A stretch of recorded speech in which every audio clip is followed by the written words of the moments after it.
See that tree right there with the three trunks going up? That's very, very similar to a sycamore tree. You see that? You know, that's kind of what a sycamore tree would look like, or even looks like today. So, in Luke 19, Zaccheus, he climbed up into a sycamore tree so he could get a better view of Jesus. Because the crowds, everybody was, whoa, look at that.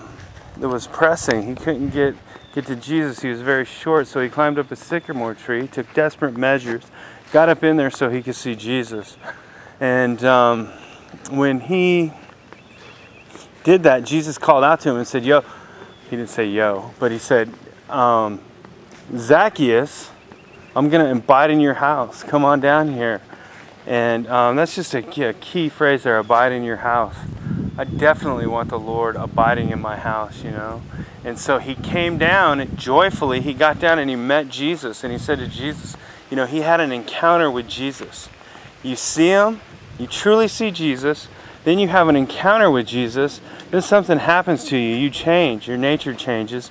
And we see that by Zaccheus, you know, telling Jesus, he says, hey, you know, I'm going to give half my money to the poor.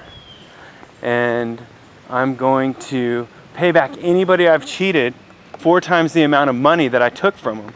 And that's huge. That's a total change. We're talking about a publican, a chief tax collector. He was the man. He was in charge of all the tax collectors in the area.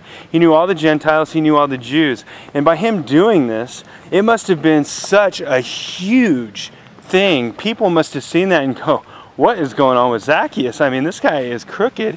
He's greedy. And now he's giving all his money away and he's telling people to come to him. There must have, I mean, that is huge. That's a huge testimony.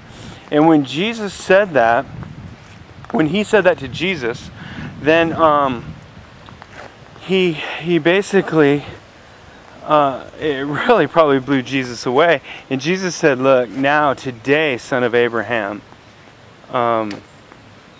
salvation has come to this house.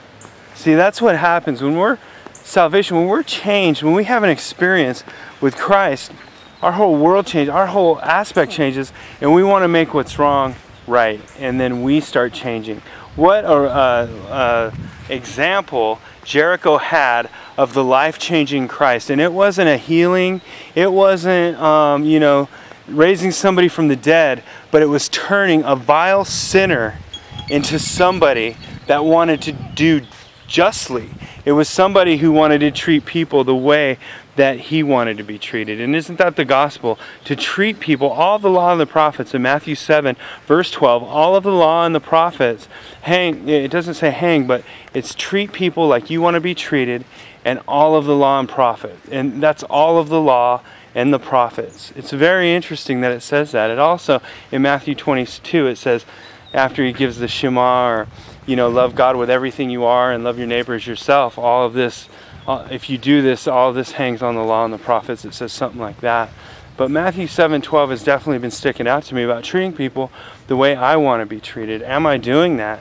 Are we doing that? Is the church doing that? You know, it's simple. It's simple. Zaccheus did it. In Luke 19, if you read that story of somebody whose life was transformed, it was Zaccheus, a tax collector who gave all his money back and started treating people justly. So come on, let's do justice. Let's treat people justice. We've met Jesus. Let's let people see the change in our lives. Amen.